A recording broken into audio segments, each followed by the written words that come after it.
Hello, everybody. I'm Secular Spirit, and this channel is about helping people find meaning in life beyond religion. And I am joined in this live stream by Rami Rustum of Uniting the Cults. Welcome, Rami. How are you doing? Oh, wait, I'm hearing this voice. How did I do this? Hold on one second. Did you hear that? Hearing the double voice. Yeah, I don't know why I had that open. I've never made that mistake before. That's the first time I've done that. What were we saying? Oh, thanks for having me. Yes. Yeah, Welcome.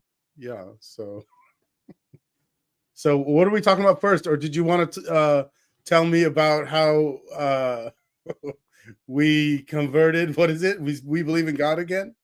I think it's better to say that we both used to believe in God and we don't anymore. And the subject of this live stream is, we were discussing what we should talk about for the first time we do something together. And one idea we had was there's a lot of stuff online in the ex-Muslim community, and I think this stuff is needed, where it talks about the experiences of, I would say, trauma and suffering that we went through when we were Muslims, and that are also experienced by Muslims who are still believers today, I might add. And there's a lot of stuff about, the struggles of coming out to family and, losing jobs, having to move to other countries. Again, that's very important stuff. But one thing I always noticed is a bit lacking is content about how to rebuild your life philosophy, how to find meaning in life again once you no longer believe in the Islamic God, and perhaps if you've become an atheist and you don't believe in any gods. Do you find that there's much talk about philosophy in general? I mean, in the ex-Muslim space specifically, that's what I mean. No, not much. And it's one of those things where, again, I think it's a lot of the other stuff that takes the priority, but I think we really need to explore more of the philosophy rebuilding, I would say. I would really say the best word to describe it is rebuilding. And so what we're going to do in this live stream is we're going to talk about each of our journeys towards rebuilding our life philosophies, refining meaning in life after we left Islam.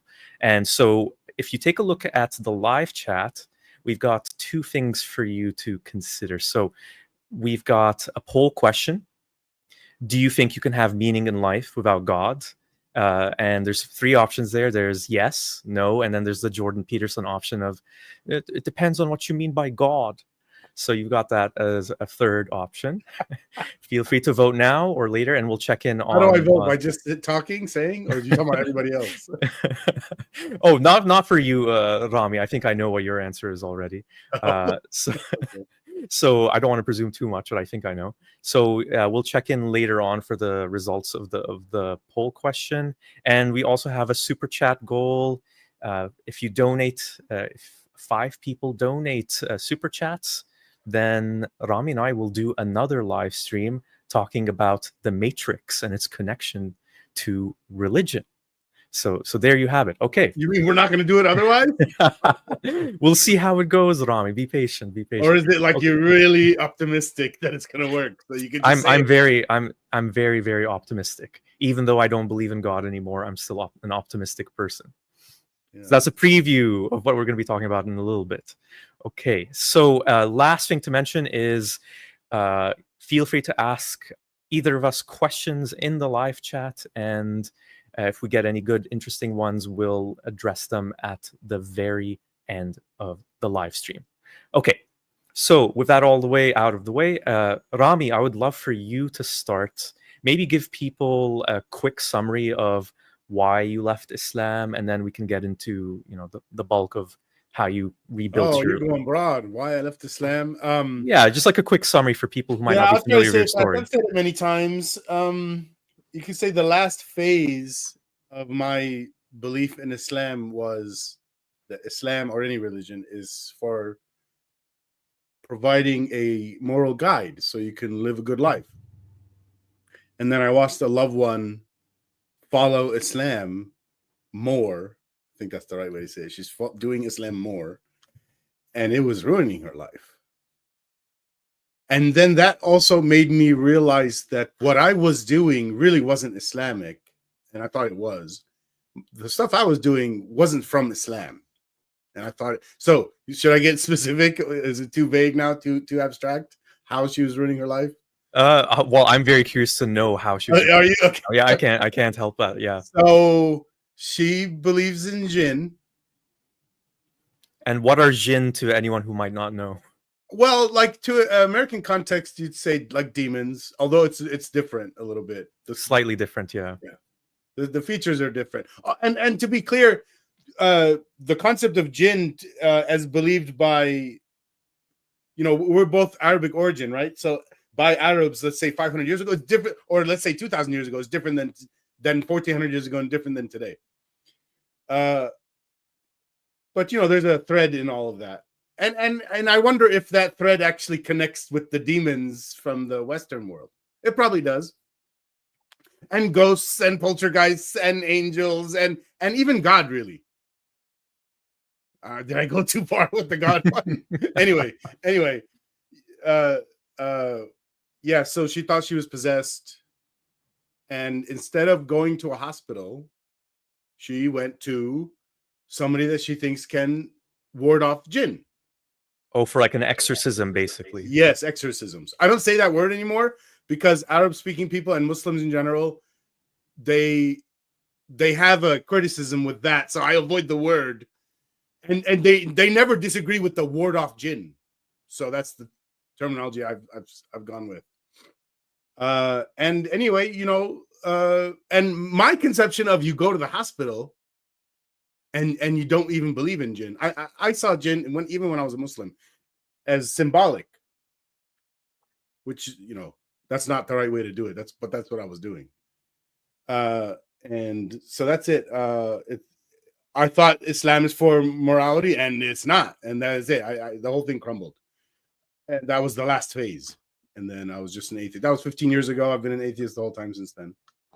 And I don't know if it's worth saying now, but I've never really had a problem that a lot of people describe of, they use words like void of what? I've been watching your talks about this, by the way. The words you kind of used was, or maybe you can correct it now because I don't remember how you worded it. Something about a spiritual void or a void of God, and they're filling it with another religion, a God-shaped object that fills a God-shaped void.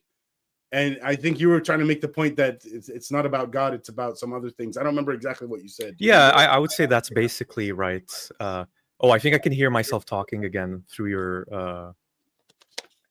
Am I making that mistake somehow? Yeah, I think I heard... Oh, it's gone now. Okay, so what I would say is, and this is one of the reasons why a lot of people, even though they start, a lot of Muslims, they start doubting and having like big crises of faith, they still stick with Islam, is because there's this Islamic teaching of, fitra, right? So there's this innate desire for God, to know God, and that deeply knows that God is the truth, Allah is the truth within us. That's what we're taught as Muslims. And I think in some way that wiring is very difficult to let go of, even when you start questioning, because you start thinking, well, if I don't have God as the core foundation of my life meaning, I need something else. I have to have something else. And the point I was making in that video, and we'll get into this a little bit more later on, once we hear your story in more detail, is that I think there's a lot of things that are more, not supernatural, that are the core reason for that feeling of emptiness, that void. And that's, connection with others, having a purposeful job, having friends in a community that back you up, so on and so forth. And when you don't have all those things, that's where turning to God can be such a comfort, right? Yeah, and in the case of, let's say, because I live in America, so I have a connection to seeing a lot of Christians and their stories, and there's a community at the church, and you, in some cases, you like, as soon as you become their religion, you automatically have a bunch of friends that you hang out with. Apparently, I've never done this, but that's a thing. And you have moral support for each other. And yeah, people can have benefits from that. And what they're doing though is, I guess they're lumping that together with that benefit is coming from God rather than just a bunch of people getting together. Yeah, because again, this is adding to the reason why a lot of people stick to the faith. They start thinking, well, this is a community that already exists. It's been around for at least 1400 years in the case of Islam, like a couple additional centuries for Christianity. And if you're a newcomer to some place, it's just so much easier to just blend in when you just have that faith. Compare that to trying to build a community of friends without religion being involved, and it gets much harder, doesn't it? Yeah, and we started talking about the community aspect, meaning like people relationships. Okay, we're social beings. There's no one that functions on their own by themselves, even if there's someone that kind of thinks of themselves as, or even prides themselves as being like a loner or by themselves or independent and don't need other people or whatever. Now you're connected to so much shit you need from other people. Nobody's like living in the forest, never bought a thing from a store. All those things are, you're connected to so many other people. And where was I going with this? Social beings. Yeah. So the community aspect. So leaving religion, and if you don't go to another religion or some kind of replacement that has a community, yeah, I can see that being very hard. Now you don't have a community. And you may have lost yours too. In a lot of cases, you lost your whole community. So in some cases, you kept almost all of it. You just lost a few friends, and you still have your family. Those are easy ones. I have that. It I'm definitely makes guessing it that's what easier. you have. You still got your family. Yeah, I still have my family, which makes it much easier. Yeah. There's a lot of people in my family who don't know that I've left Islam, let alone that I have this channel where I'm criticizing Islam publicly. You don't really So know that they don't know, but okay. as far as I'm aware, yeah. So in that sense, in a very key way, I've lost those people as true family members because they'll never really know that side of me. And whose fault is it? It's hard to I say, wonder you know. though, previous to you leaving Islam, maybe they also didn't really know you very well. Well, yeah, it's tough to say, right?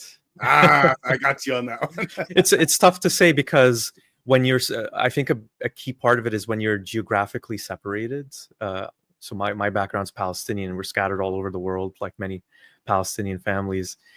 It's hard to stay together.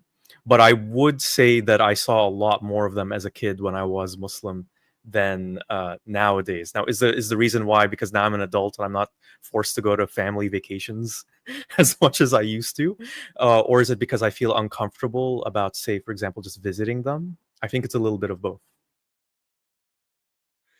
Yeah, and yeah, I don't know what to add to that besides to say I think that kind of thing happens even without a context of somebody leaving a religion, and it's Yeah, just other yeah, it things. does. Yeah, It could be other things like, I don't know, being gay in a family that is against that, something like that. I don't really know. yeah. All of that is foreign to me anyway. I don't have Yeah. those kind of problems. But Rami, I wanted to ask you a question, and I think this is something that comes up with a lot of people once they are facing the possibility that God is not real. And an added thing to that is, well, what if there's no afterlife?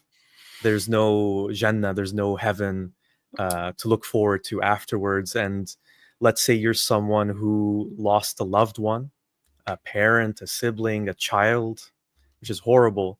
And maybe when you're a believer, I'm gonna see you them again. yeah, I'm Yay! going to see them again. Yeah.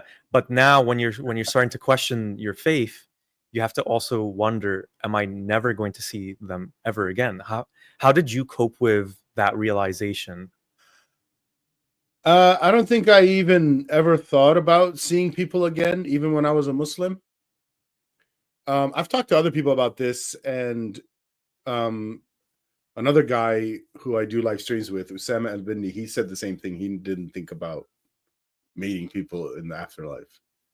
Um, I'm not really sure why that is, besides to say, well, I could guess. It's I don't know. It's similar to how I think about other things that are related to afterlife. So like the soul concept, I don't believe in the soul. Even when I was a Muslim, like I didn't think about the soul much. Later, when I left Islam and I thought about what a soul is, and I start thinking about it critically. By the way, I have a background in physics, so I can think about those kind of things. I have a lot of practice. So I think, all right, what organ is responsible for the soul?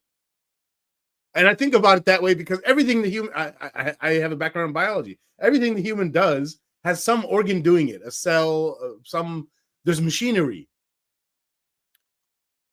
The mind, that's the brain, you know.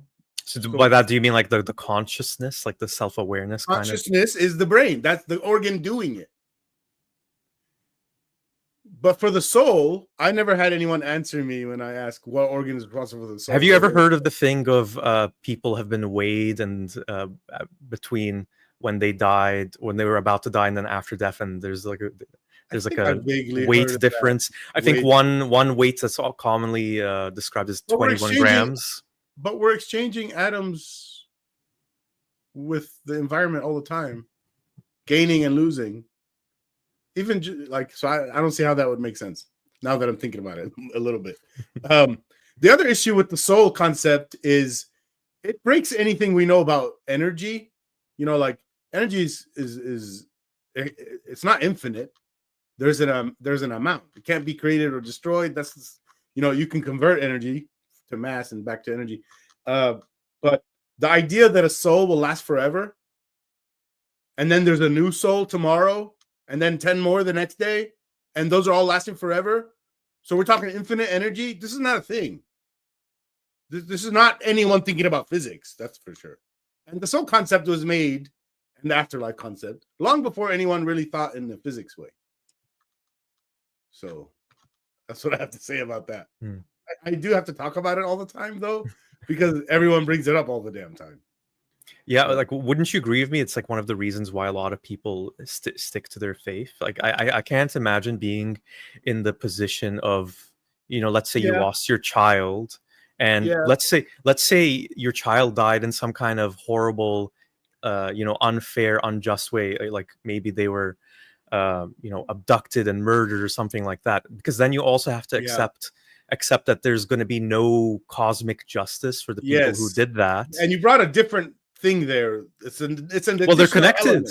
They're connected. Yeah, very connected. Yeah. It's an additional element. Some people have one or both. And yeah, if you have all of these things propping up Islam, that's going to be difficult. It's better if like you only had one propping up Islam. What sucks is if you have like 3 things propping up Islam, it's hard to deal with any one of them because the other 2 are holding the weight.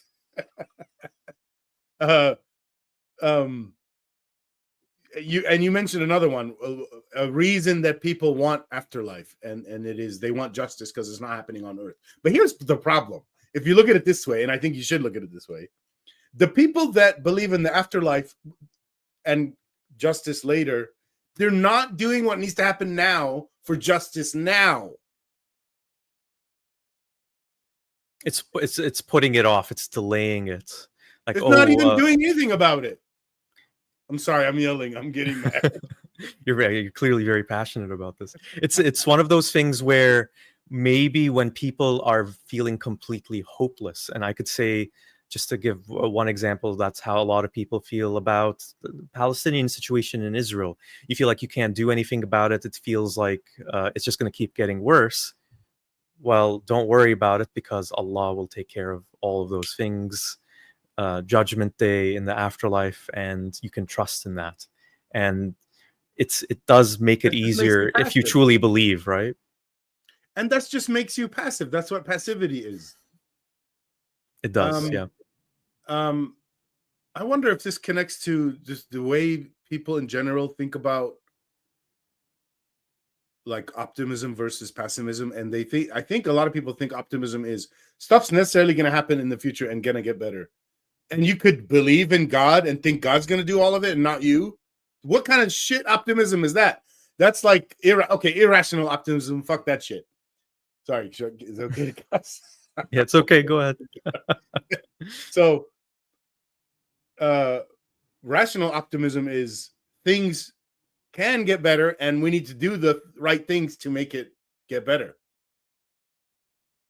To do the things that are within our control as well, right? Yes, It's obviously part you of it can't. is accepting there's a lot of things that aren't in our control, and then you have to just do what you can with what you can. Yeah, and to make that even harder, you don't even know what's in your control very well.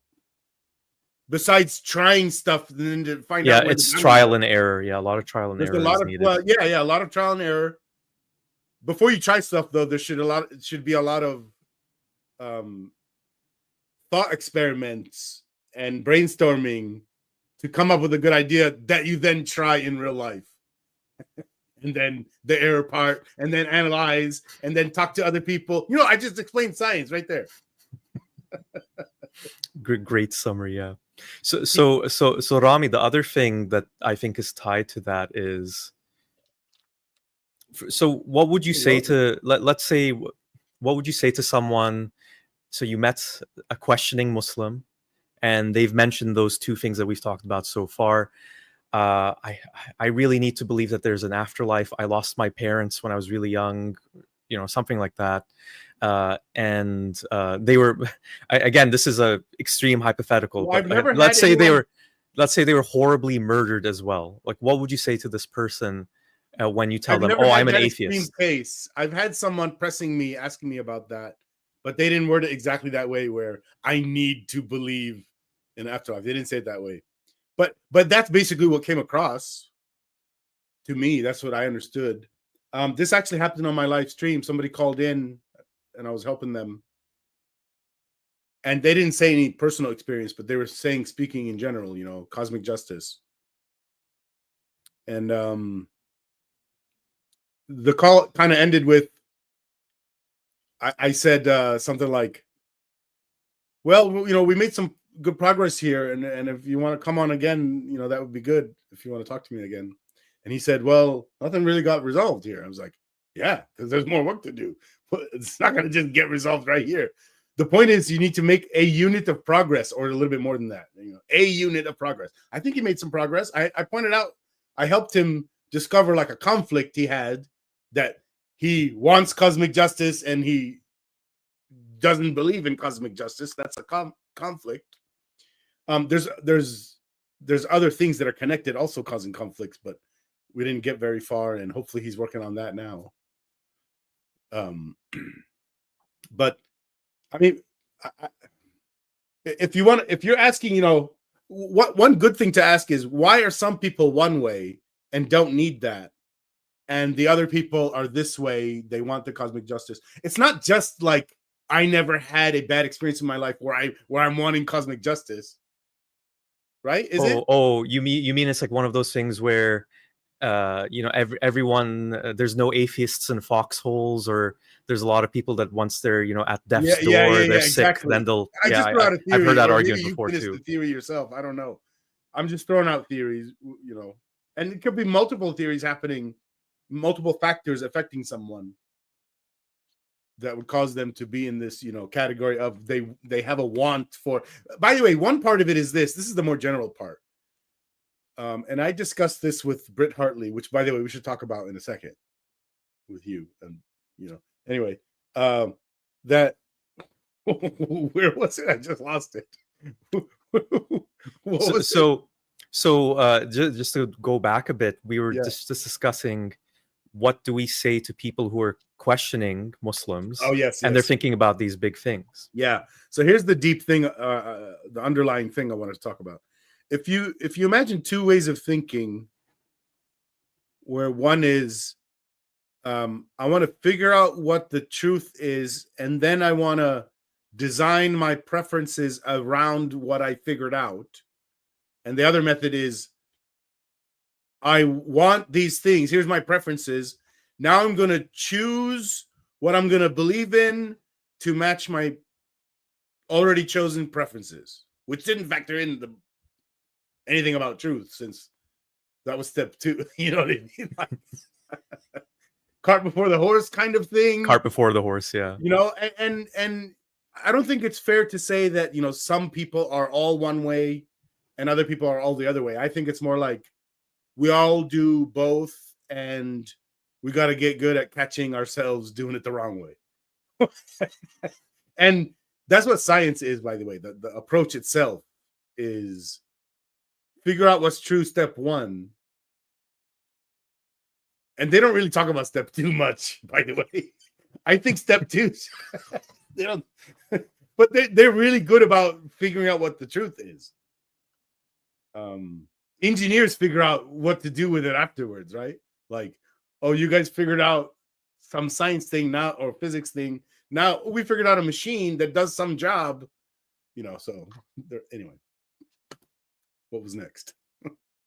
What is there anything that comes to mind for you that would be a thing that people would really struggle with once they've left? So I think one thing that comes to mind to me is, let's say, okay, life, okay, I've accepted there's no cosmic justice.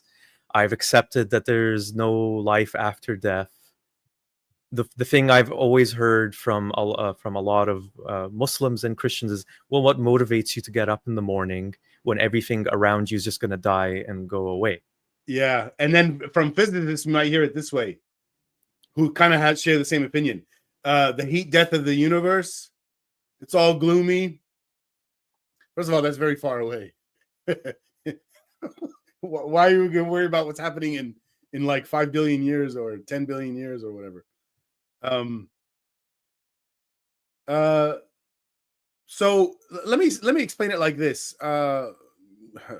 Actually, comedians explain it better than we do. Okay. There's a little comedy bit on Afterlife. It's really the Ricky good Gervais show. Yes, it's a really good series everyone should watch.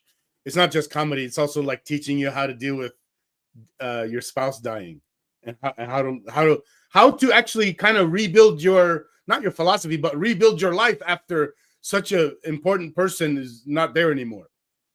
And where was I going with this?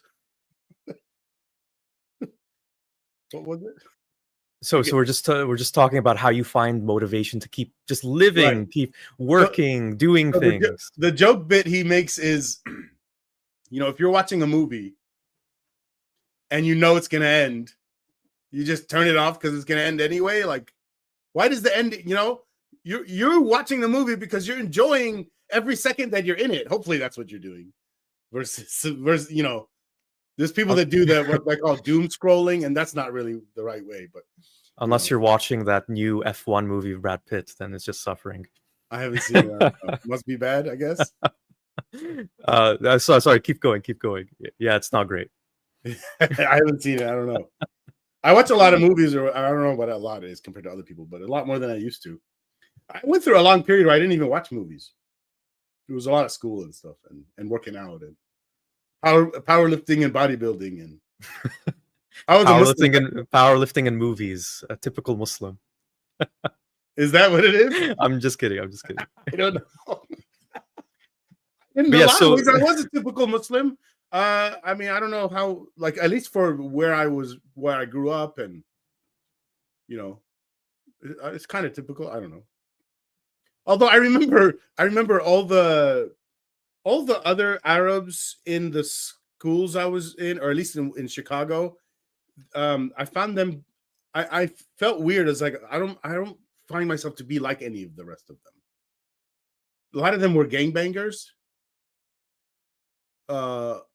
They dressed like people that were in gangs, and droopy pants, and they talk a certain, and that was all weird to me. So I don't know what the hell that is. But they were Muslim as well. They were Muslim gangbangers. Yes. But like, were they just dressed as gangbangers, or were they actually gangbangers? I think they were actually gangbangers, because I heard stories of like shootouts, like a little bit of, like, at least one time some gun fired or something.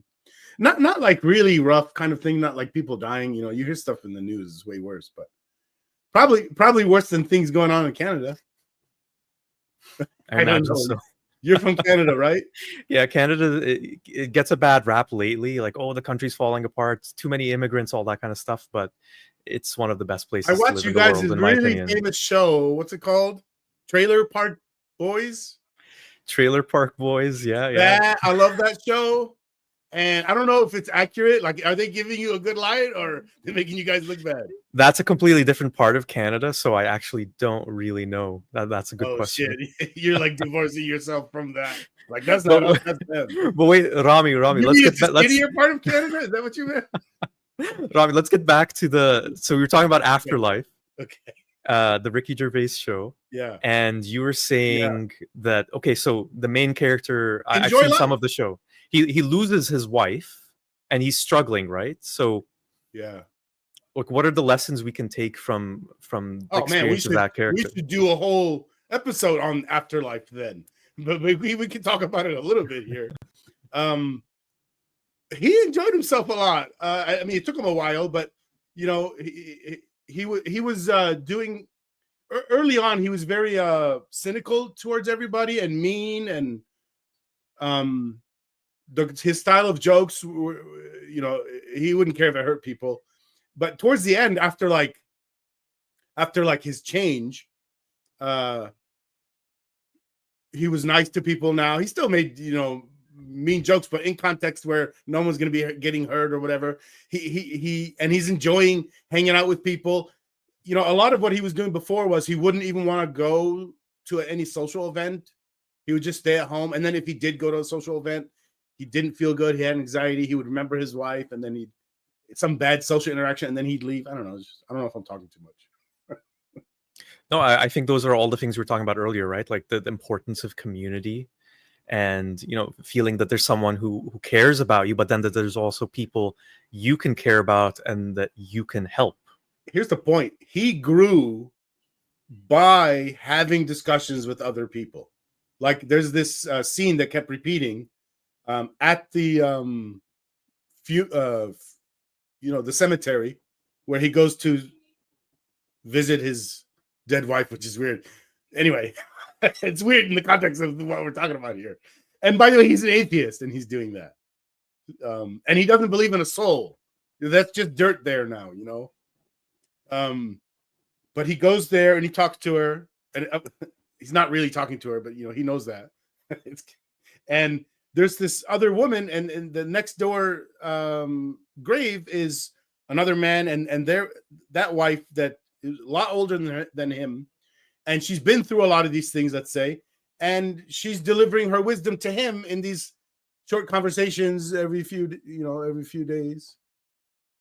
And that's what people need a lot of, is to go get the wisdom from the older people, The ones who've been there and done that. What if they tell you Islam is the truth and you must return to Islam? And here's the thing, here's where it gets hard. If you're an ex-Muslim atheist and your parents are Muslims, there's still things that you can learn from them.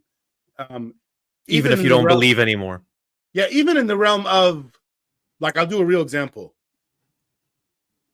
Is this accurate? Like how to choose a wife. They could still know things that you maybe should learn. You know, like I don't know if that makes sense. She must wear the hijab, for example. I mean, things like no, I'm just joking with you. So like it would probably be things like someone who is a caring person, a giving person, someone who one thing thinks of the needs of others. Culture. What do you think about that? Marry from your culture.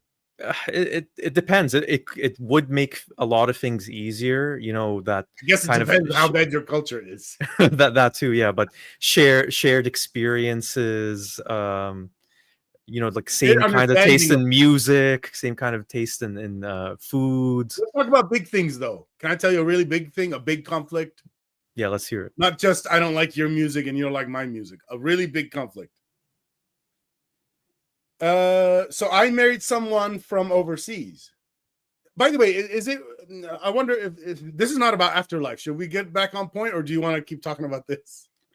Well, I think it's interesting. It's an interesting point that we still can get wisdom from people to guide us in our non-Muslim life, even though those people are still Muslim. So yeah, go ahead.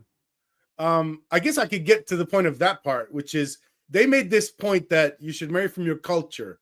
But what I didn't understand, and I think they also didn't understand, well, what is my culture? I was born and raised in America. My parents are are Arabs, and at the time when they said it, I'm a Muslim. They're Muslims. I thought my culture is like Arabs and Muslims, Syrians.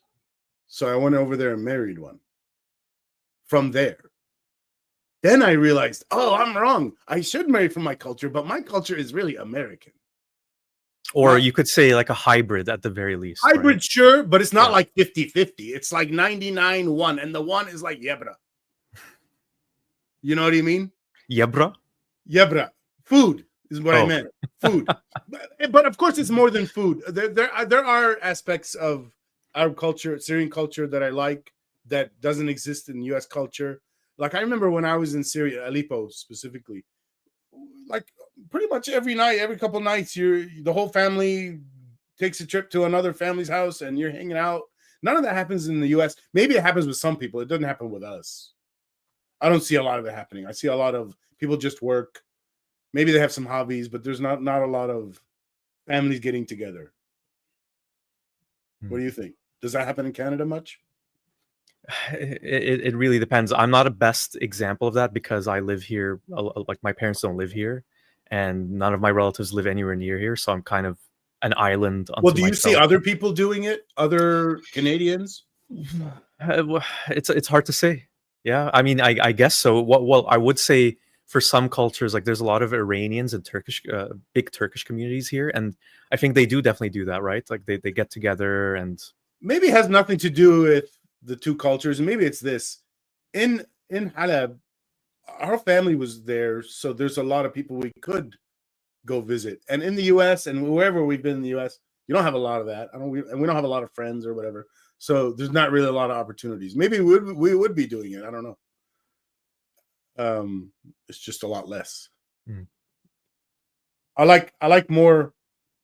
I don't know. I think the whole world knows that at least in the U.S. it's very much a work culture, workaholics, and then their idea of fun is, and this connects to this other thing we started with. The idea of fun is, and this is for a lot of people, I'm not saying everyone, is go get drunk, go to the bars, Friday nights, yeah, get drunk. yeah. See, a lot of them, they really want to lose And then go to Costco Saturday hungover. They really want to lose control. Do you know what I'm saying? They want an escape. Escape. Yeah. I mean, that's that. Maybe some of these people are having these problems we're talking about with this void. People that have been talking about it a lot is like Ayan Hirsi Ali and Britt Hartley, who I think we should talk about, the atheist spiritual director, who, here, let's get to this now. I started a joke right at the beginning of this, and you didn't let me finish. The joke is, we believe in God again, because here's what happened. A coincidence happened, and coincidences mean that there's God, right? Something As like far that. as we're aware. The coincidence was, well, you want to explain it? Well, what happened was, so to anyone watching, Rami reached out to me and said we should do something together, and he mentioned that he had recently done an interview with Britt Hartley, who has a channel we both highly recommend. I think it's called No Nonsense Spirituality, and I had just discovered her channel on TikTok maybe a week before that, and I was blown away by how similar our channel goals, objectives were to each other, because You we're gotta both have her on talking your about show. spirituality without the religion element of it. Yeah, you got to have her on your show. You'll learn a lot, by the way. It'll strengthen what you're doing. It's on my list for sure. Yeah, and it If would you be want, I'll great to introduce talk you. to I'll her. have fun doing that. Yeah, let's do it. Yeah. By email or something. She has a master's in theology, and she has a lot of research and statistics backing up a lot of what she says, so that's helpful. Very, yeah. I don't have any of that, and also in general, like for me, like I spent my whole career as a Muslim without ever thinking about the word spirituality, and never understanding what people meant by the word. I thought it was about spirits, which I don't believe in. but it's not about spirits. It's about all these other things that you and I have just been talking about this entire episode so far without using the word spirituality. Exactly. Yeah. Some people, it's rare, but sometimes people say your channel name is Secular Spirit. Isn't that kind of an oxymoron? And I say yes, that was the intended goal of it, because I wanted to talk about things that are typically, spirituality related topics, things like what do we do with our lives, how do we find meaning, how do we know what's the right thing to do, the wrong thing to do, but to do it in a way in which we don't involve the typical organized religions in it, to find a secular way of doing it. So actually, Rami, maybe it would be good for me now to kind of give a quick summary of my story of leaving Islam and then how I rebuilt my life philosophy. I've shared before, so I think I'll be pretty good at giving like a summarized version of it. If any of you want to see the full version of the story, I think I'll link this once this video is up. Um, I did do a 2.5 hour marathon version of my entire leaving Islam story. You can check out all the details there. Is it called But Why I Left Islam? this is why I left Islam. Yeah. Yeah. But the summarized version for this video is I had this really deep existential crisis, like really bad depression when I was a teenager, because I had reached that point where I have to move to a completely new country. I lived in Dubai at the time, so move to Canada, thousands and thousands of kilometers away, to study at a university I didn't want to go to study a program I didn't care about, get a degree about something I didn't care about. And being in that new place, separated from my family, doing things I didn't want to do, I inevitably started questioning everything. And I wondered, well, why am I questioning everything when Islam has all the answers, right? Islam tells you that, this life is only fleeting. It's all about the afterlife. And you just have to worship Allah and pray and trust in Him, and good things will happen, and do the good things that Allah says are good. And yet somehow it didn't work for me. And looking back at it in retrospect, one of the reasons why it didn't work for me was because I didn't I didn't see the truth of Islam in my day-to-day life. It was something that I was just told my whole life was true. And once you took me out of a Muslim country, once you took me away from the Islamic education I was doing in school every day, once you took me away from praying and all that, or having to pray, I should say, without someone watching me, making sure I'm doing it or not, it went away. And I started to question it. And when I started questioning it, I realized that thing that I already mentioned, that, oh, I'm believing not for any good reasons, but because I've been told my whole life that this is the truth. And then once I started looking at it, I started thinking, how do I know that there's angels? How do I know there's jinn? How do I know there's Jannah and Jahim, hell? How do I know about all these things? And I realized it's just complete faith, just because people told me. And that's really when I saw that I didn't have any good reasons, that my faith fell away. So what did I do to replace that? So that's a tough one, because to your point earlier, Rami, it wasn't something that happened overnight. It wasn't like, oh, suddenly my life is great now, I can go around, do whatever I want, which is what I think the stereotype about atheists is, right? That, oh, we don't believe in God, so we can just go around drinking, having premarital sex, doing drugs, stealing, doing everything bad that feels good, because now we don't have anything restricting us. So I did not do all those things, surprisingly. I spent most of my time just being depressed, thinking, oh, well, there's no meaning to anything. I'm just going to die. Everything's going to be gone. So I did have all those beliefs that, yeah, I did. That questioning Muslims will say, oh, I'm worried about having all of those things. I did have them. But I reached the point, and this is where the switch happened. And it was tied to a few things. One thing is something my mother once told me. So I remember I was just really upset, because this is going to sound like very nerdy in a way. I just became upset because I was thinking about all the books I wanted to read. I'm a big reader, and so many things I wanted to read, and I realized that, you know what, I'm never going to be able to read all the things I want to read. There just isn't enough time. There's so much I'm going to And never that be was able a to. sad feeling. Yes, I felt really sad because I felt Wow. this limitation of a mortal life, you could say. You get these, Wow. if you're lucky, you get 70, 80 years and then you're gone. And what my mother told me was, well, look at it this way. Would you rather have would you rather have never read any of those books at all, or is it better that you at least got to read some books? And when she said that, it was like a switch, Yeah. because I realized I'd been looking at life the wrong way for most of my life. Because when you have, in a real way, Islam promises you everything, doesn't it? It tells you, just follow these commands, trust in Allah, and you will get eternal paradise.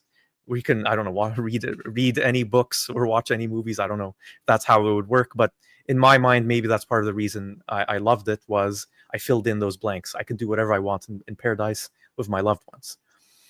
But what if that was never on the table? So should we feel upset about something that we never could have had in the first place? No. The best thing to do is to try and make the most of what you know you have, for sure. And that's what switched my life philosophy to looking at my life with acceptance. Okay, I'm not going to get everything I want. I'm not going to be able to explore every avenue, to have every career, to whatever, to live every version of life that I want to live, but at least I get a chance to live one version of a life, and I shouldn't be expecting any more. Last thing I'll say, and then I want to hear your thoughts on my story, Rami. There's this other thing. I learned this. I heard this years later when I was already an atheist, and this comes from Matt Dillahunty of the Atheist Experience. Don't agree with everything he says, and I think he has like a very aggressive style that I'm not really a big fan of. But he did say this nugget of wisdom once, and he said that the problem with leaving religion is it's like being told that you or just being religious too. Also, the problem with religion is it's like being told that at the age of 30 you're going to get $10 million, or I should adjust for inflation because 10 million might not even be enough these days. $100 million, you're going to get $100 million when you're 30. What are you going to do your whole life? You're going to live your life as if you're expecting to get all of this money when you're 30. You might not do certain things, you might not pursue certain activities, you might not develop certain relationships in your life because you have this expectation. Your decision making is influenced by this knowledge. And what do you do when you hit 30 and then you realize, oh, there is no $100 million? So what you do is you It's a keep believing. crushing blow. Well, what a lot of people do is they keep believing that the 30 or 100 million is coming, but it's next year. Oh, the world didn't end in 2012. Oh, it's happening in 2024. Oh, the world didn't end in 2024. The end It's times. 2026. The end times are always imminent. Yeah, they're always approaching. So that just keeps people believing longer and longer. And so for me, this is if I want anyone to take anything from this video, it's this, that instead of expecting the things that religions promise us, we have to come to this realization that those things were never really available in the first place.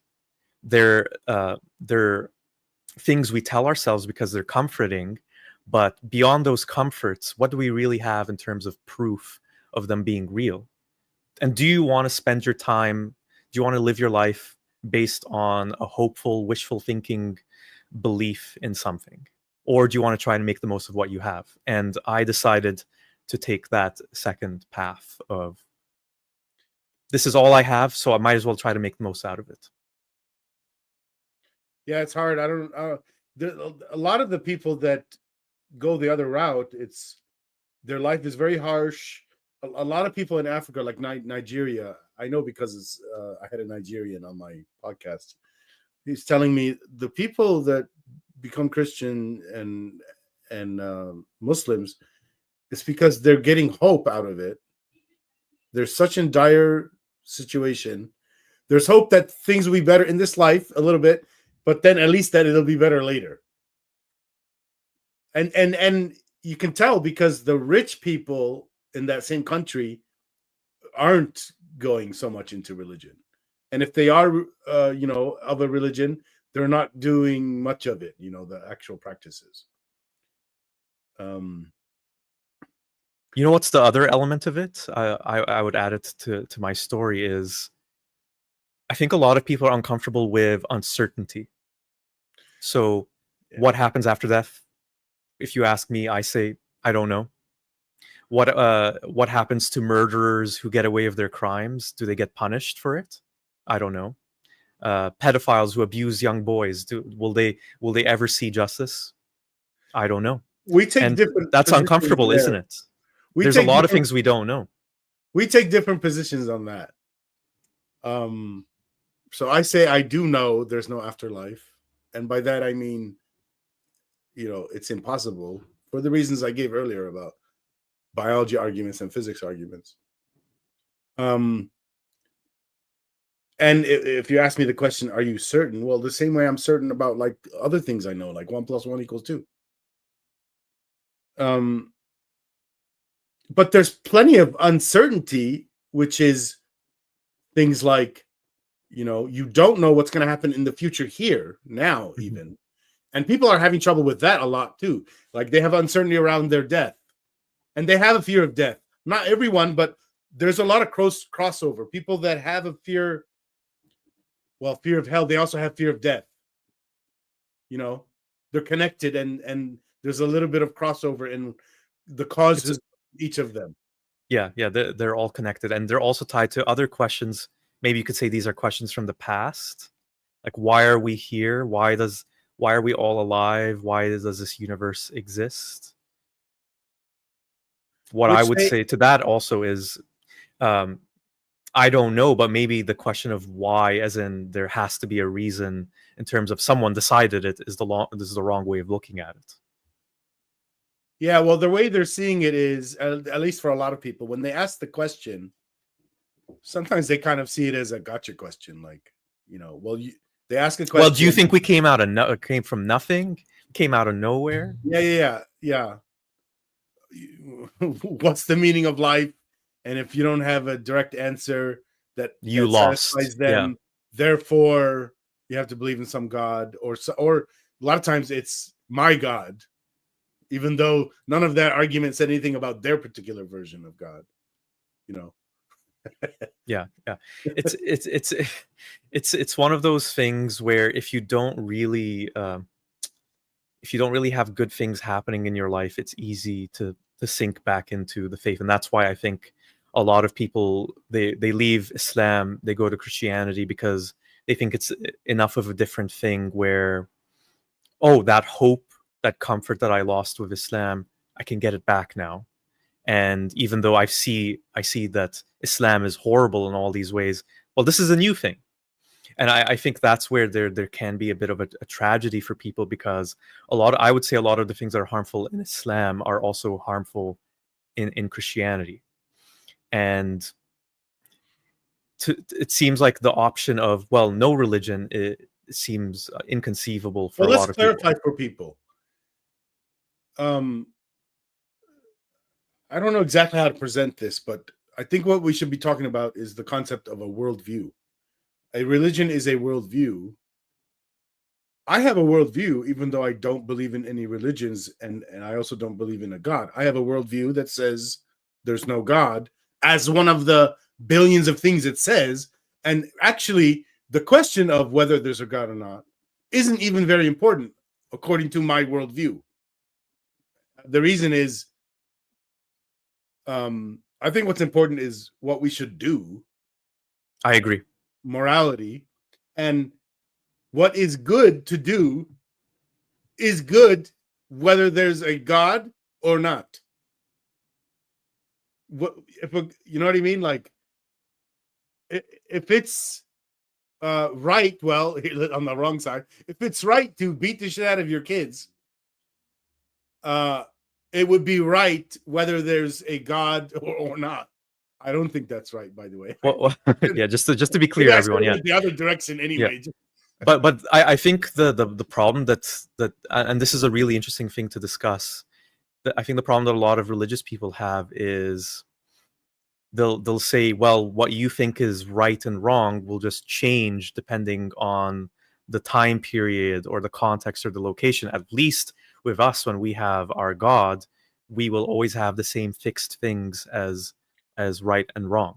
Well, you're getting to something else now. That's a different category of people. Unlike all the other things we were saying, people wanting a religion because they have this void of God, afterlife, all that. What you're talking about is, it's like another step separate, which is they're trying to maintain their belief in Islam. Maybe not necessarily to do with any of that other stuff. It might just be a thing like they can't even imagine Islam not being true because everyone they know believes at least Is Muslim, yeah. is Muslim, at least outwardly. They could be half of them closet ex-Muslims, you don't know. But outwardly, they're all Muslims, so you just can't even imagine, and that's different. It's a different kind of phase, you could say, that somebody might be in. I forgot where I was going with that. Well, I mean, it is. I agree with you. It is like an additional thing, but it gets at the root of why there's this distinction between people who stay believers and those who don't. Because just to kind of go back a little bit and summarize, so there's this belief that, well, you don't have an answer to these. Let's say, talk about morality. You don't have a definitive, concrete, objective answer to the morality questions I have, but at least Islam has those. So it's this feeling, well, at least there's this thing that claims to be objective. So I personally don't think that Islam's morality actually is objective. I do think it changes over time. One best example is slavery used to be acceptable in Muslim communities. Now it's not. In most Muslim communities today, what changed? So things do change. Changing. Exactly. And yeah, it means there's no direct link between Islam and the people. That's my point. The people is only slightly from Islam. But when you talk to Muslims, they won't say that. They'll say, well, people's interpretations might change, but then the true interpretation might be revealed over time, or we actually always knew the right answer. So on and so forth. That slavery was always wrong, but Allah had to, kind of ease us into gradually getting rid of it, and so on and so forth. Yeah, I hear these kind of things. I try to.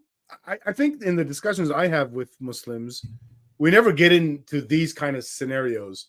I kind of start with something really broad. And it lets us avoid these little nooks and crannies that don't really matter. You know what I mean? Like I go like, well, I usually throw it on them. Why do you believe in Islam? Then I wait for them to say something dumb, and then you know what I mean? Like, or forget, I shouldn't have said dumb. I wait for them to say something and then if I look for mistakes like we do in science, and if I find a mistake, I'll try to explain it. Or I'll just ask questions to get them to understand it's a mistake, instead of me just telling them a mistake. They listen better that way when you ask questions. I totally agree.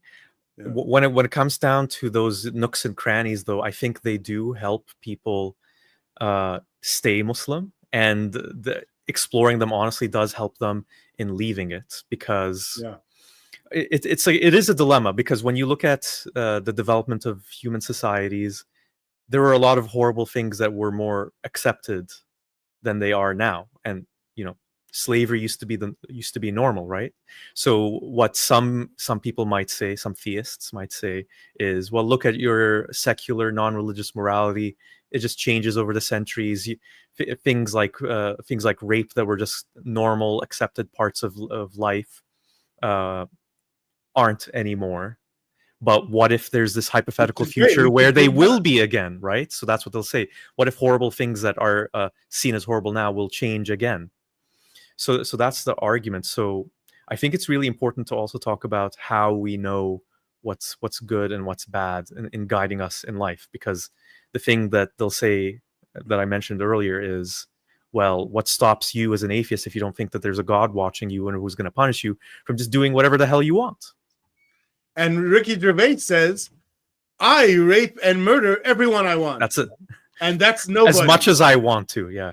That's everybody. Yeah.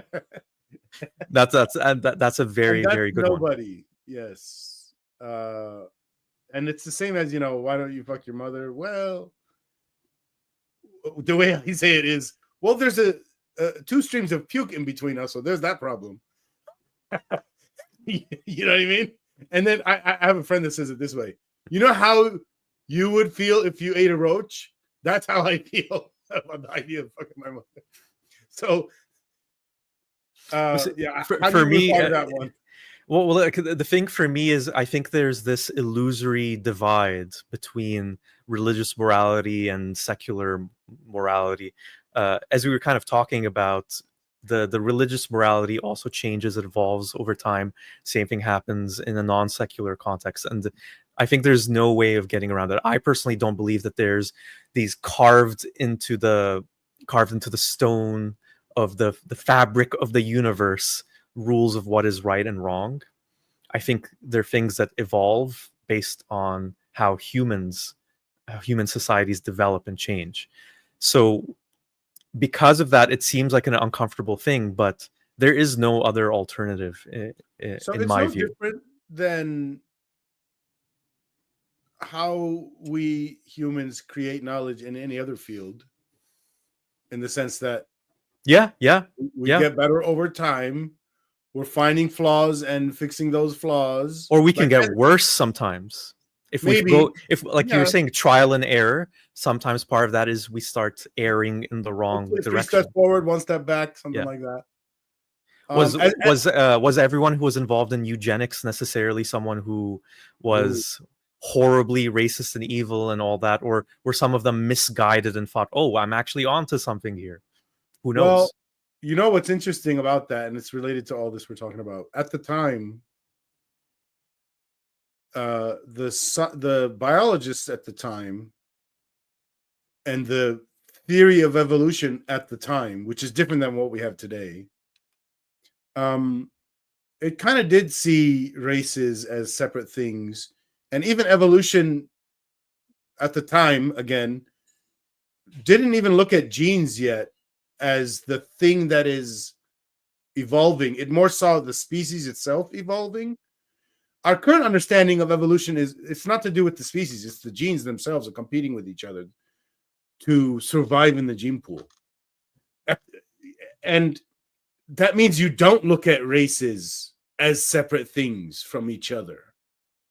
Now we understand basic thing that we have 3% of our genes that came, at least for Europeans, that came from Neanderthals. And in East Asia, it's 3% of their genes came from the Denisovans. There, at the time, there was 4 subspecies of humans. That's even more different from each other than what we have today. We're all one of those 4 today, the Homo sapiens. And we have different, races, different colors, different styles, because we went all over the planet and didn't have sex much with each other. But now that's changing, and we're all going to become brown. A little bit lighter shade of brown than it, right? If you take the whole human average and maybe wait 10,000 years of intermingling, we're going to all look maybe like you. There could be worse things in the world, right? Well, here's the thing. When 2 people get together from very distant gene pools, like, let's say a black and white, or any other 2 places, you get a really good mixing of genes. You get better looking people, healthier and better looking. So, that kind of sucks. My 2 parents came from the same city. What can you do? But yeah, I mean, what it comes down to is, yes, there's the truth that morality can evolve and change, and but to your point, to build on your point, what if we looked at things like well-being as a science, or something that we can improve on through increased knowledge, through trial and error?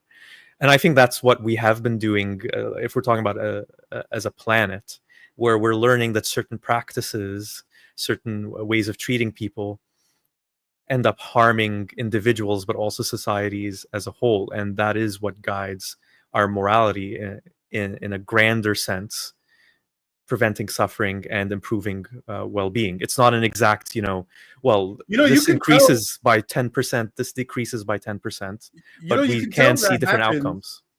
You can tell that happens by, if you look at the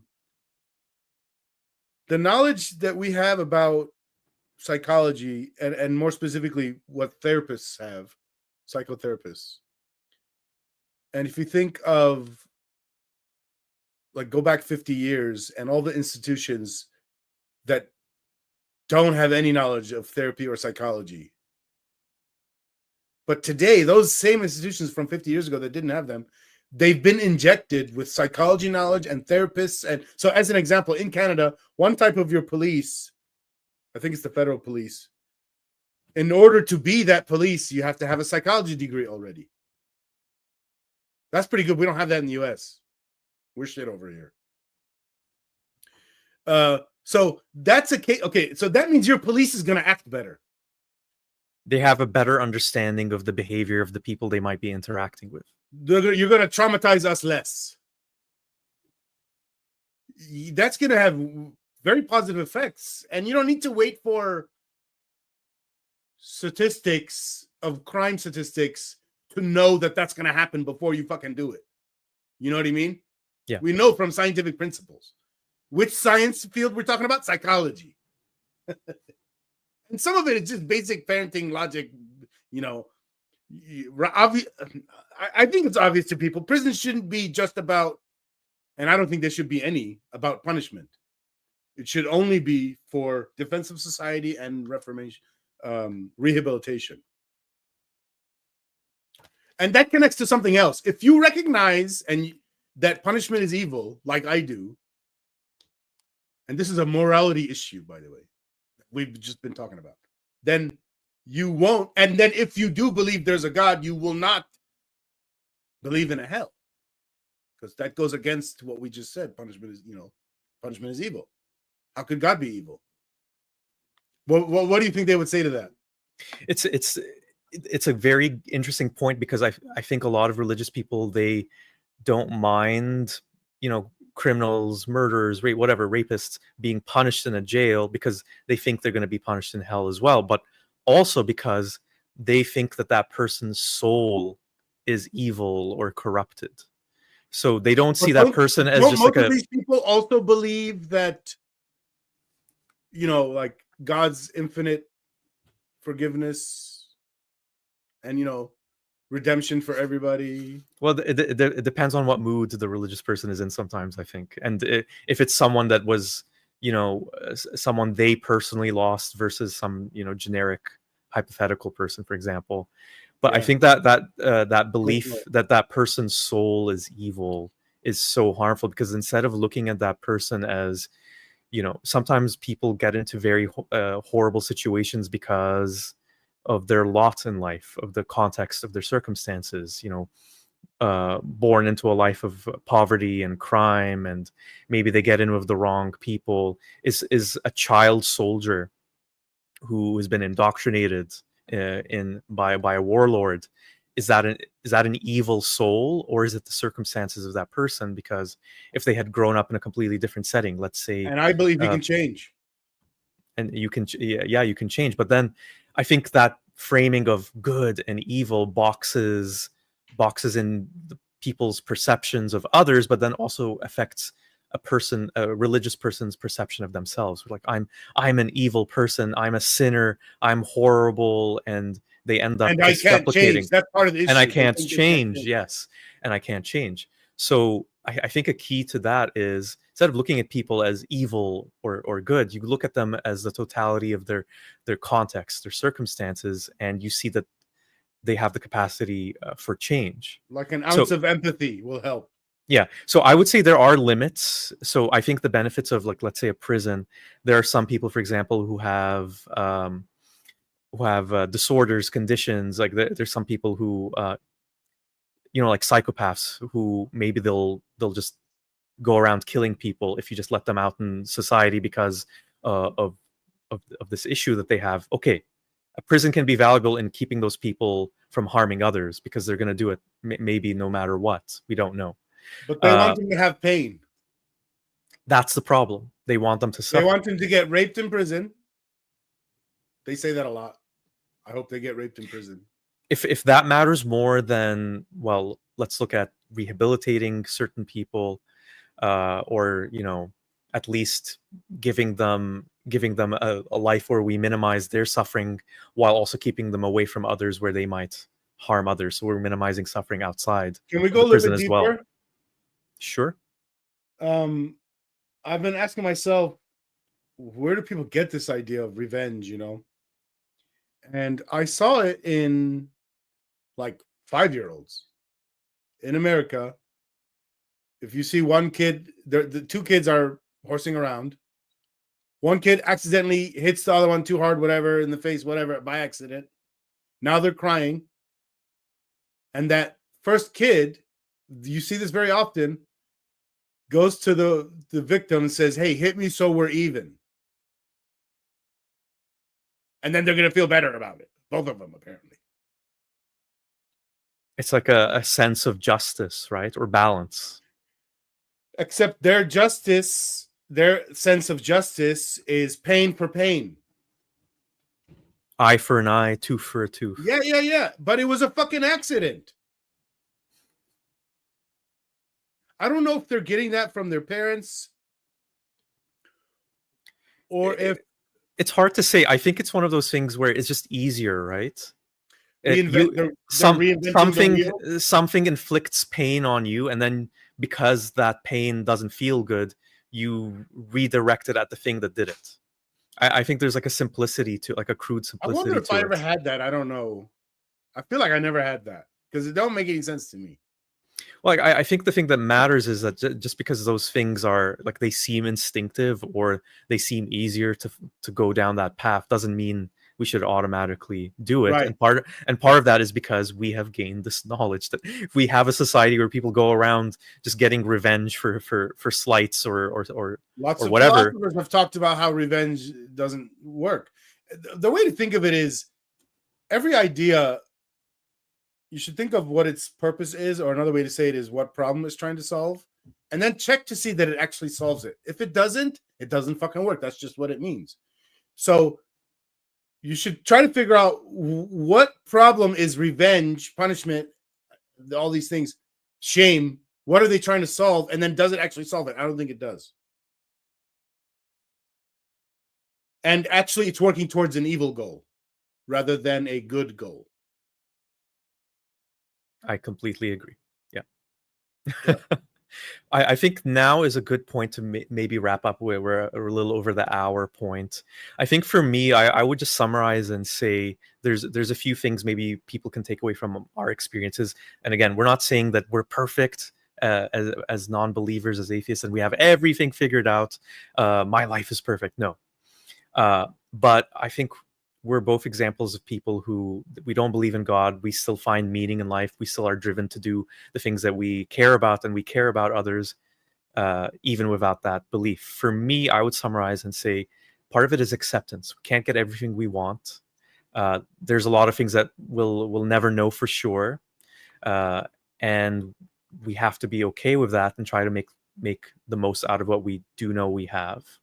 And one of the things that motivates me, and one of the reasons why I do this channel, is because I want people to learn from my experience and from my mistakes, so that they can, think for themselves and also try to find meaning for themselves without falling into the things that I would say have caused a lot of suffering in the world. And a big important part of that is religions that promise all of these things while harming you, and then they don't really have a good basis for promising those things. There's no good reason to believe in those good things, those comforts in the first place. And we don't need those comforts. I think that's the most important thing to take away from they're sabotaging my experience. They're sabotaging. It's a crutch. It's gonna prevent progress that you could have had if you're doing better stuff instead. Better stuff being the kind of things we've been talking about. Although I don't think we talked too much about the solution. We more talked about what the problem is. We mentioned, philosophy and I don't even think we used the word epistemology. The study of knowledge. No, we didn't, but we definitely talked a lot about it. I think it's really, the solution is really escaping the framework of religion in terms of what to expect from life, and to find acceptance in the limitations that we inevitably have as human beings, that religions try to they try to promise us more than those limitations. And if you get that acceptance, and if you adjust yourself out of that framework, I think there's a path towards a meaning in life without any gods. And learn from the Don't need to watch the whole video, just watch the last minute. There, you got it. And I would add, learn from the old wise men. There's people who have figured these things out. Go learn from them. A lot of people seem to be like in despair. Oh my God, life sucks. I can't believe it's this way. There's people that aren't that way. They have figured it out. You can learn it from them. It's weird to me that people act this way in despair. It's the internet. It's not even like 8 billion people and you only get to see the people in your town like it used to be 100 years ago. Yeah. You have access to everyone. In a sense, whoever's trying to reach out. Which is both good and bad, overwhelming too. Yes, and good point. Listen to the wise women too, not the men. I'm sorry for the. By the way, the English language is misogynistic on its own. Like, it's hard to say wise person instead of just wise men. It's not really hard. Maybe I'm misogynistic. Rami, I'm going to ask you a question about uniting the cults and what you're doing there in a second, but I'll just review the poll question. Do you think you can have meaning in life without God? 79% say yes, 9% say no, and 12% say it depends on what you mean by God, as Robert I think in the live chat says. Those are the 11% of poll participants. I think all of them Peterson. Are joking. That's my theory. Yeah, maybe. And good to see you, Robert. It's been a while.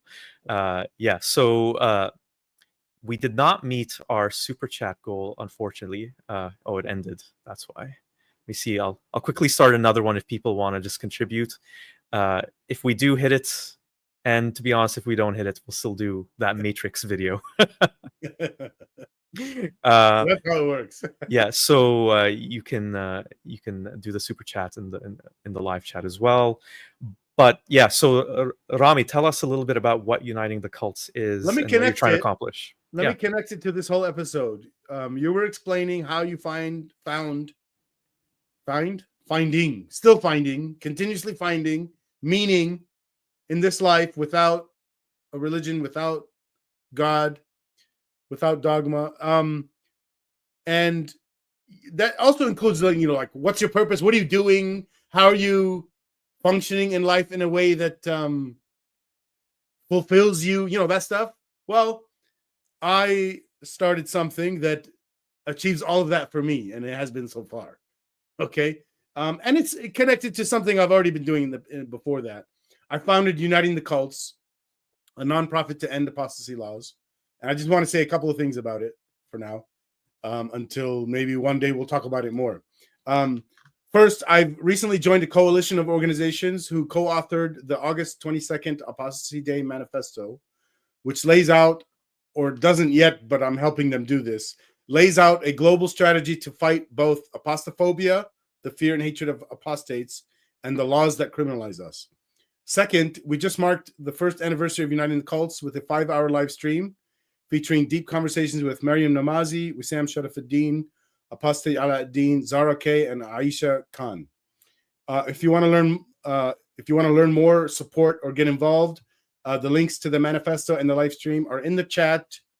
I'm about to put them, and hopefully in the description if Ali puts them there. And please join the mission. Very well said. Yeah, the links are all in the video description. And Rami, once you send me those other links, I'll just put them in as well. Oh, it broke it up.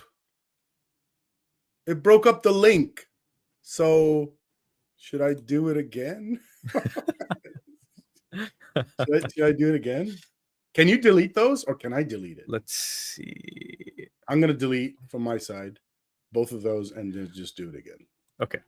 I didn't know you can't put long stuff. Oh yeah, that is true. Yeah. You can also send them to me afterwards, and I'll put them in the video description. Yes, I will do that. Yep. Yeah. We do have a few. If you have a couple minutes, Questions? Rami, we do have a few questions that I've been saving from that people ask. Thank you so much for your Sure. questions, everyone. So, let's see. Oh, this is from Rog God. Sorry if I mispronounced it. That's my Uh, mom.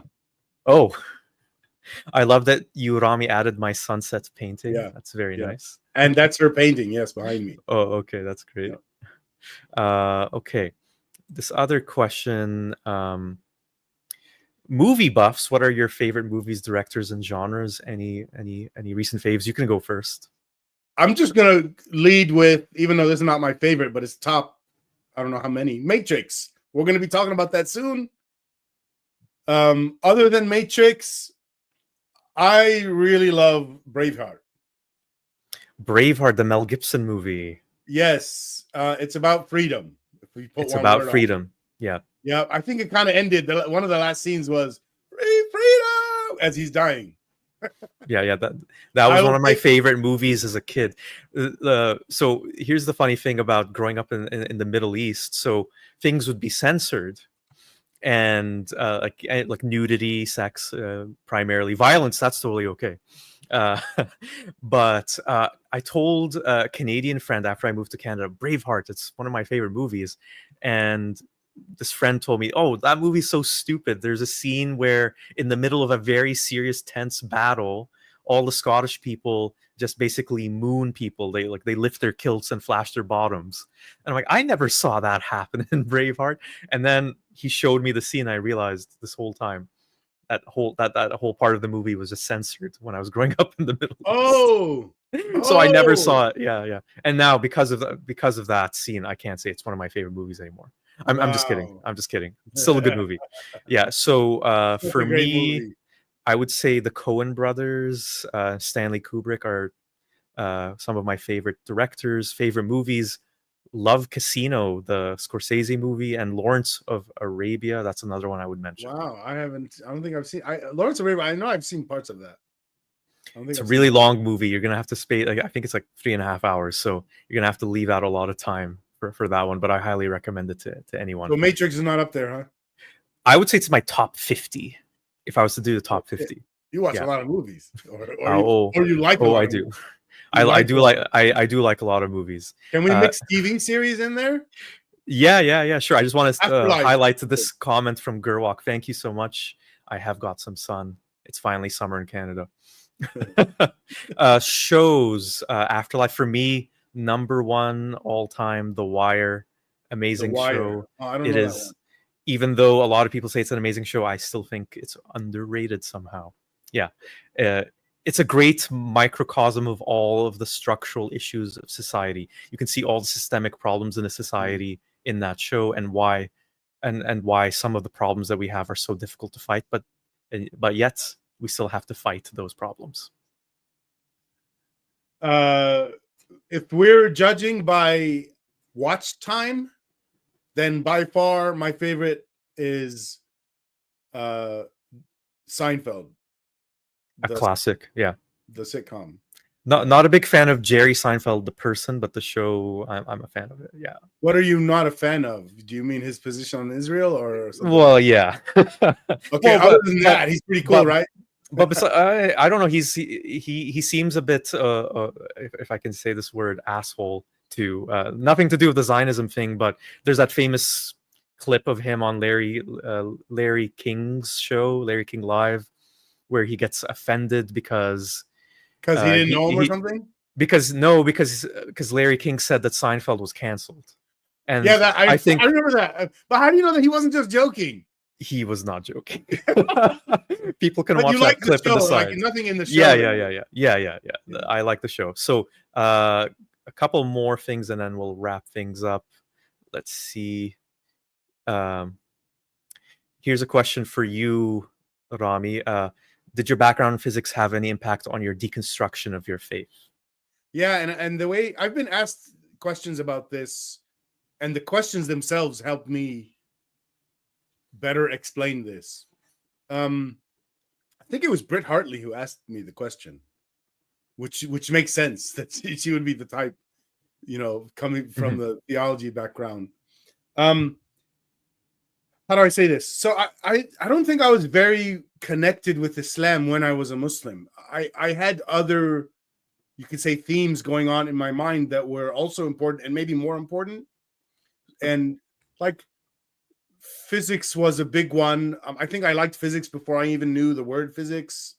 You know what I mean? Like I was building stuff when I was 6, and I like somehow knew some basic physics concepts when I was 10 before a physics class. Nothing special, just where I could answer an adult's question about physics from, I don't know how, we're connected to physics. We're walking around, we know a little bit, right? Yeah. So you can learn plenty of it before school. And then there was college, and I was doing physics, got a degree in it, bachelor's degree. And it was still another good 10, 11 years before I left Islam. So when I finally left Islam, I was getting rid of Islam, but it wasn't huge. I didn't have this void of God or whatever. I didn't have any nihilism, depression, even. When I came out of Islam, I was very ecstatic. But also you could say it's confusing because there was another thing happening in my life that was much worse than the leaving Islam thing, which was the divorce thing with 2 kids. Mhm. So that's where my depression was. How am I going to take care of my kids when at the time I thought, and I was just switching this, I hadn't switched it yet. I have that Arabic thinking of the mother raises the children and the father brings money. And now it was like, and by the way, when I saw her doing that jinn possession stuff, I was like, oh no. Now it's a single parent scenario. And it pretty much has been since then. And that's scary for me. But anyway, I'm going off into other topics. Yeah, physics helped a lot. Helps you with logical thinking. Although I also had that already, which is why I liked physics. So it's hard to say. Which, you know what I mean? Yeah. We have time for a couple more. There's some really good questions here, but I don't think we're going to be able to get to all of them. So there's this one from Gurwak. I'll just address this one quickly. Regarding maintaining a belief in Islam and God, do you think the development of Muslim feminism fits this assessment, or is it something else? So I would actually tie this to when I was talking about slavery earlier and how slavery was normalized at one point in Muslim communities and now it isn't. And Rami, what you said, I think is very accurate. What changed? Well, society's values beyond Islam changed. And we're seeing that with feminism as well, where the misogyny, the gender inequality that exists in Muslim communities is maybe not in some places, but especially in the Western world where Muslims aren't the majority, it's evolving. Islam is evolving now to be a bit more accepting of women and giving more of a sense of equality, and that has to do with The secular people changes are, in the society. governments are. Yeah, and it comes from institutions like governments for sure. Yeah. So I think that's what's happening there. And what ends up happening is Muslims who don't want to lose their faith, they start reinterpreting. Like the number of Muslim women I've met in my life who they say, oh, the hijab or covering yourself up isn't actually Islamic. It has definitely increased over the years since I was a child, and then they get a rude awakening when they go to, let's say, one good example is like a country like Turkey, and then they want to enter a mosque, and then like, no, you have to wear hijab, and they won't even allow you in. So not everyone is, I guess, on the Well, same page as those more progressive Muslims. they also say death penalty for apostasy is not part of Islam.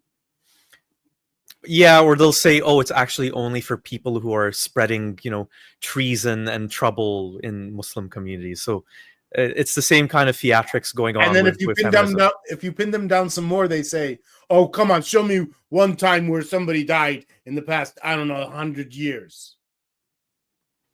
Yeah, no, exactly. We have two really good questions left, but okay, so this one is from Gerwalk, and thank you so much, by the way, Gerwalk, for your help in the live chat and for all the questions. But I'm gonna save this one for maybe for you, Rami, to answer. This one's from Katrina Maxfield. Thank you for the question.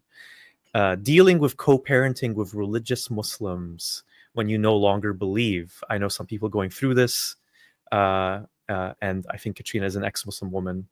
Oh no, the person they know is an ex-Muslim woman, and all her family and ex-husband's family are super religious. What would you say?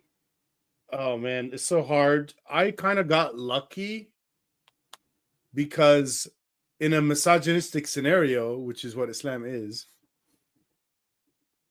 I'm the man and she's the woman. The Muslim is the woman. The mother is the Muslim.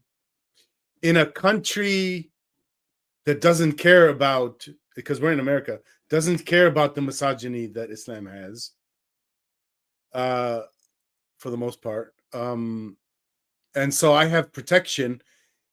If it was the reverse way, if the father was the Muslim in America and the mother, or let's say it was Canada, it'd be worse, by the way.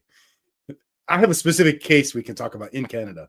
The mother is the one that left Islam. The father's still Muslim. He took the two kids and went back to, I don't remember which countries, one of the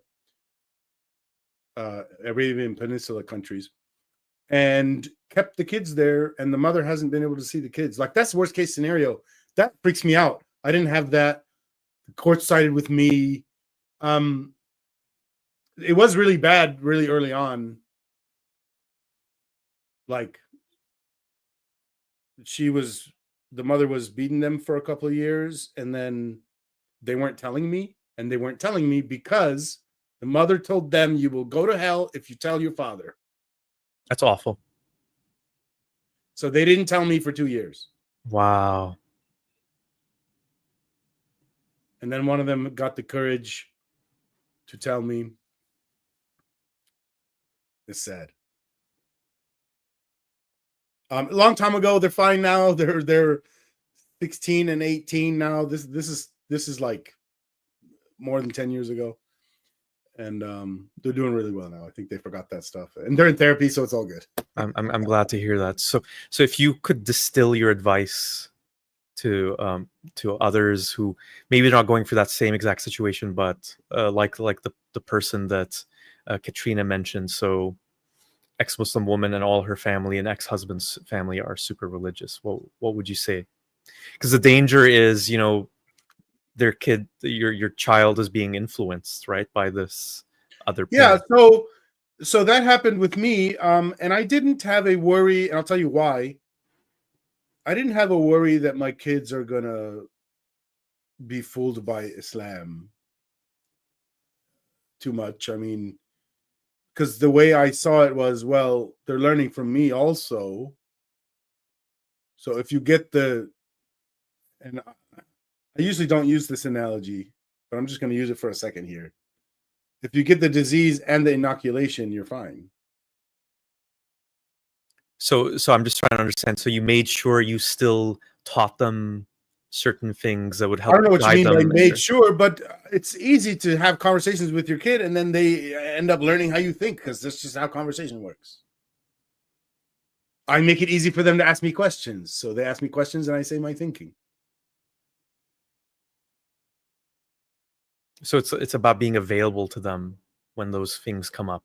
Big time. And, being a father to two daughters, I have other issues to worry about, which is like, and the mother's not really in the picture, and they're hitting puberty. And we're in a culture that's still misogynistic, even though it's not as bad as the Arab world. Yeah. Where there's things like, at least when I was younger, I don't know about now. Maybe we're fixing it now. But like, there's shame around the young girl's private parts. I didn't ever want to let my kids, let is not the right word. I didn't want to contribute to the society's shaming of their private parts. I think I did pretty well. We did fine. I can tell you a little story if you want. maybe we could save talking about that for another video as well. I think that Sure. would be really interesting. Maybe one on parenting, man. Yeah, yeah. I mean, I can't contribute much beyond my experiences of being parented. But yeah, if you maybe you could lead the way on that, that would be really interesting. Sure. But yeah, so thank you again, Rami, for coming on. Do check out Uniting the Cults and Rami's work there in the video description. I'm going to add a couple more links once this video is off air. And yeah, thank you everyone for tuning in. Special thank you again to Gurwalk for your support with the Yes. live chat. Thank you, Gurwalk. And if you like this video, please actually like it. And if you're not a subscriber, please subscribe. That really helps in helping the channel grow and reach more people. If you want to support the channel financially, I do have a Patreon and a PayPal. The links are in the video description below. And yeah, otherwise, yeah, thanks everyone for tuning in, and we'll be both back very soon. And I'll see you guys all on my channel and back again on Secular Spirits channel. Ali. Take care, everyone. Bye bye. All right. Bye-bye.